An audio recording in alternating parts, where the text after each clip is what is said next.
पिता के हृदय को देखिए, यीशु कैसे जानते हैं। उनको पता है इनकी इच्छा क्या है। पिता की इच्छा है इन्हें बच्चे मिल जाएं, इन्हें वो संगति मिल जाए, इनके साथ वापस से वो फेलोशिप में आ जाएं। और दूसरी चाहत क्या है कि वो आराधक मिल जाए। हालेलुया। आपको मालूम क्यों उसकी इच्छा थी कि आप एक सच्चे आराधक की रीति में खड़े?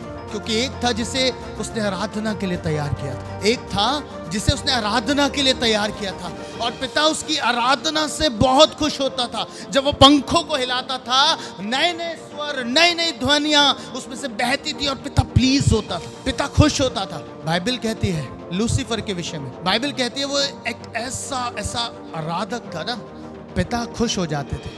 पर एक दिन उसके अंदर घमंड समाया, एक दिन उसके अंदर प्राइड आ गया, और उस प्राइड के कारण उसका वो स्थान वहां से हटाया गया, वो नीचे आ गया।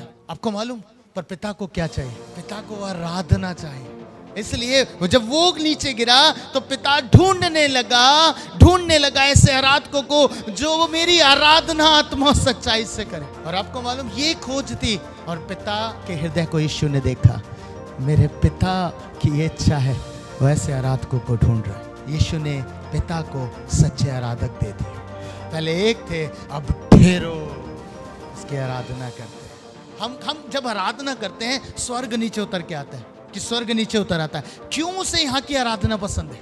जबकि स्वर्ग में और भी लोग उसकी आराधना करते हैं, वो थकते नहीं है, फिर भी यहाँ पर उसको आराधना पसंद आती है। स्वर्ग में कोई तकलीफ नहीं है, कोई पीड़ा नहीं है।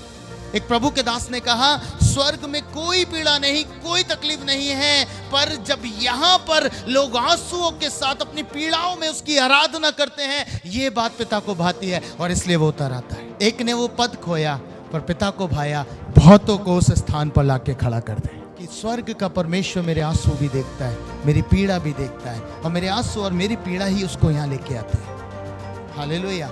बाइबल में क्या लिखा है? जब इजरायली पीड़ा में थे, उन्होंने प्रभु को पुकारा। बाइबल कहती है परमेश्वर ने मूसा से कहा, मैंने इनकी चिल्लाहट को सुना है, मैंने इनके दुख की ओर दृष्टि करी है, इसलिए मैं उतर आया। हालेलुया। इसलिए पिता उतर आता है।